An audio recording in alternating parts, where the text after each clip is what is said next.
Hello, my name is Elizabeth Cook. I am the Career Readiness Coordinator with SC Works Midlands. I facilitate workshops that are centered around career readiness skills. Sometimes I film these workshops and I post them to our YouTube channel so that we have an online collection of workshops that we can refer our SC Works participants to. So we have other workshops about resume development, interviewing that will go really well with the workshop that we are covering today. So be sure that you check out our channel and some of our other videos as well. But today we will be talking about writing a cover letter. We want to go over how we can make it effective and worth it. This is kind of our initial contact to the employer where we are expressing our interest. So we don't want to just throw something together. This is actually super important and very key to getting a job position. So what is a cover letter? Kind of as I just stated, it's our first contact with a prospective employer. It's an introduction to yourself. This letter should outline your experience and your skills, and it should most importantly explain why you are qualified for the position you're applying for. So our main goal is to make a good impression with our cover letter. So how should we start? We want to make sure that it actually looks like a letter. So very simple letterhead with the date, name, address, phone number. And we want to include the recipient's name, title, company, and address. We want to make sure that we're using a polite greeting, a professional greeting, where we are using their correct title or their specific name. Dear Mrs. Johnson, hello, Mr. Johnson, good morning, Dr. Johnson. Whatever kind of professional and polite greeting you want to use there, along with their name or their job title. And then with our first paragraph, we want to introduce ourselves. So we can mention the position that we're applying for and how we found the job. And we want to keep this pretty short. So here's a very simple example of a first paragraph of a cover letter. My name is Elizabeth Cook, and I'm interested in a sales representative position at the Columbia, South Carolina location. I found this position while browsing LinkedIn, and I believe I make a great fit for this company and the position.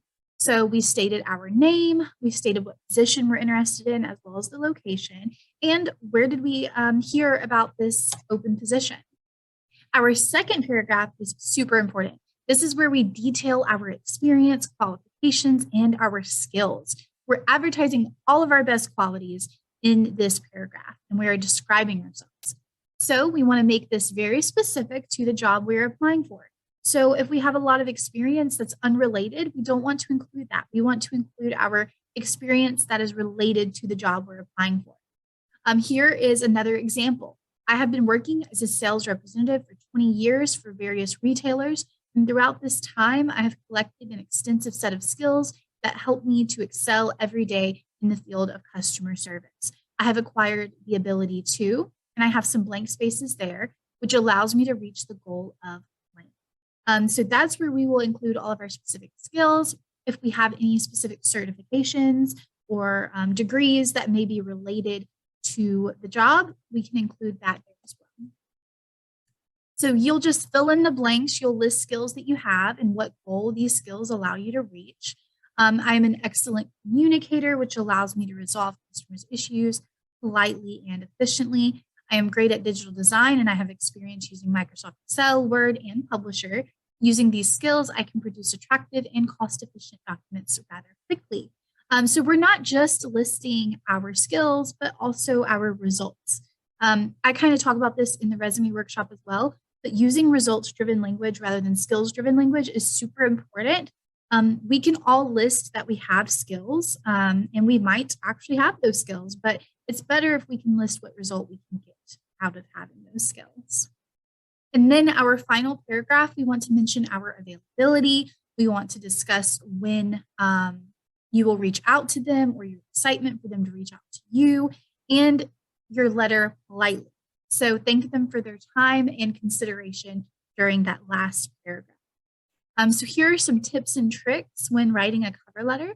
We want to include very specific words and our resume that were used in the job description posting. So whenever you're reading the job description, there are some kind of keywords that you'll find throughout. You see them mention something several times. we want to make sure we're including those keywords in our resume and cover letter. For example, if a job posting uses the word diligent 3 times, we want to include that we are a diligent worker. After our cover letter, we want to alter our cover letter to fit each job specifically. So we are not using like a blanket cover letter. There's not a one size fits all cover letter. We are writing a new cover letter for every position that we apply for. Now, if you are applying for a lot of sales positions that are very similar, then you can kind of use a basic cover letter and then fill it in for each job, making sure that we state the company and position in each one. Do not use to whom it may concern or dear sir. You want to try to use a specific name. If you can't find a name, then at least use their title. Don't be afraid to add a personal touch like a story or memory associated with that position. Our format. So we should format our cover letter the same way that we would any letter by using the proper heading, introduction, and paragraph breaks. You should also use a clear and professional font, no cursive. We want to keep the font size around 12 and the colors neutral, so sticking to black or blue. Here's an example of what a correctly formatted cover letter will look like. We have our contact information, city and date, employer contact information, and then we have our hook, central paragraph, call to action, and our sign-off. So this is a really good example of what a completed and correctly formatted cover letter should look like. This is another really useful resource when writing a cover letter. It explains some examples like our opening and then our reason for writing. I'm writing to express my interest in the position of. I wish to apply for the position of. Introducing yourself, talking about your education and experience. Why are you the best fit for the position? Including some closing comments and then signing off. So kind of everything that we went over, but in this really concise document right here that lists several examples that you can use. So that wraps up our cover letter workshop. I want to thank everyone for watching. Definitely check out some of our other workshops here on our YouTube channel. And if you are interested in any specific workshops, just comment or message us and just let us know.